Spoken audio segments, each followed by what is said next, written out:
Evolución. ¿Sabes de lo que te estoy hablando, no? Claro que lo sabes. Los estudiados te lo han contado, bien para decirte bondades o para pintártela como si fuera el demonio. Pero sabes de lo que hablo.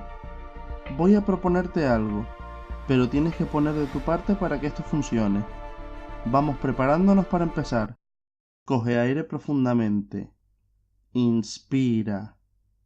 Expira. Otra vez. Bien, ya estás preparado. Este es el primer vídeo de 4 sobre la evolución, en donde te explicaré qué es y por qué los científicos sabemos que explica el proceso que sucede entre especies. Eres libre de pensar y opinar lo que quieras. Eso sí, te pido por favor que lo hagas con cabeza, que te documentes y explores todas las posibilidades antes. Si no, ¿de qué sirve opinar? Quiero dejarte clara una cosa. No tengo nada en contra de tus creencias religiosas. No voy a acusarte ni a poner en duda tu inteligencia, ni a mofarme de deidades. De eso no va este vídeo. Solo vengo aquí a presentar hechos y pruebas. Nada más, con la ciencia siempre por delante. Seguramente tendrás muchas preguntas que hacerme o estarás afilando ya el ratón para fundirme comentarios. Ten calma y serena el ansia. Ya habrá tiempo para eso. Primero, deja que te muestre lo que he venido a contarte, y para eso debemos hacerlo desde el principio. Como en las grandes historias, esta lo tiene. Hace mucho, mucho tiempo, en tierras bañadas por el mar Mediterráneo, vivía una civilización, tan admirada como envidiada. Eran los griegos. El ser humano ha sido siempre un animal curioso. Nos viene desde muy antiguo, la verdad. Y estos griegos no eran una excepción. Uno de ellos, llamado Aristóteles, era especialmente curioso, sobre todo en lo que a la naturaleza se refería. Así que se dedicaba a documentar fenómenos y sucesos que ocurrían a su alrededor. Se ponía a ver los animalitos volando en el cielo, pastando en las praderas, nadando en el mar, y un día, movido por sus ganas de conocimiento y orden, se hizo la gran pregunta que atormentaría a todas las generaciones futuras. ¿Pero cómo se organiza todo esto? Entonces, pluma en mano, se puso a ordenar la vida en función de diferentes criterios que los relacionaban, y, siguiendo ejemplos que ya rulaban por papiros de la época, construyó una escala natural. Bueno, varias. En aquella época había tiempo libre para entretenerse. No le culpéis. Esta fue la primera vez que se comienza a plantear la posibilidad de que exista un orden para la vida. ¿Cómo se ordena la vida? ¿Cómo de relacionadas están unas especies con otras? Si existe relación entre ellas, quiere decir que tienen un origen común. O por el contrario, ¿cada ser vivo es independiente del resto? Calma, la cosa no queda ahí, y la que se armó después.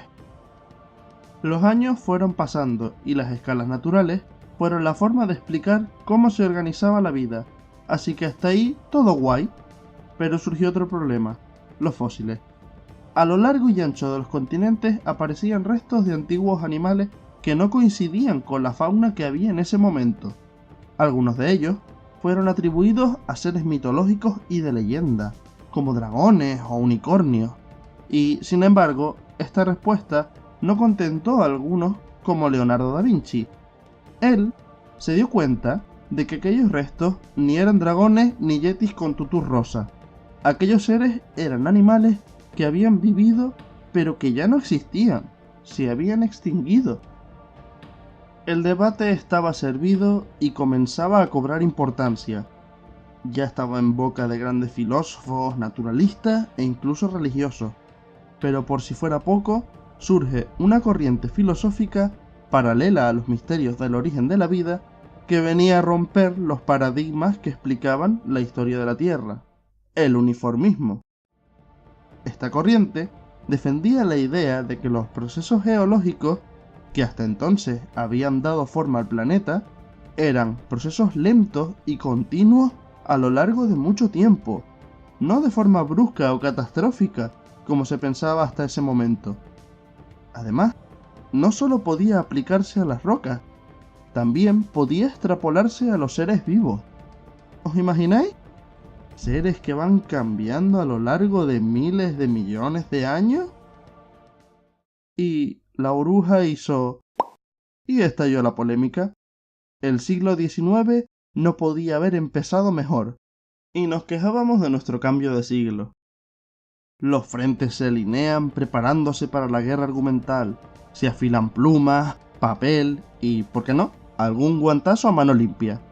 Por un lado están los creacionistas, respaldados por las teorías fijistas y catastrofistas, y en el otro tenemos a los que piensan que la vida ha cambiado a lo largo de la historia. Dos bandos opuestos que comenzarían un debate que aún hoy sigue enfrentando a cuñados en cenas de Nochebuena. Pero no adelantemos acontecimientos, aún queda mucho por contar. Si todavía no has cerrado el vídeo, si has aguantado hasta el final, es porque he logrado mi objetivo, captar tu atención. Ahora te animo a que me acompañes en el próximo vídeo.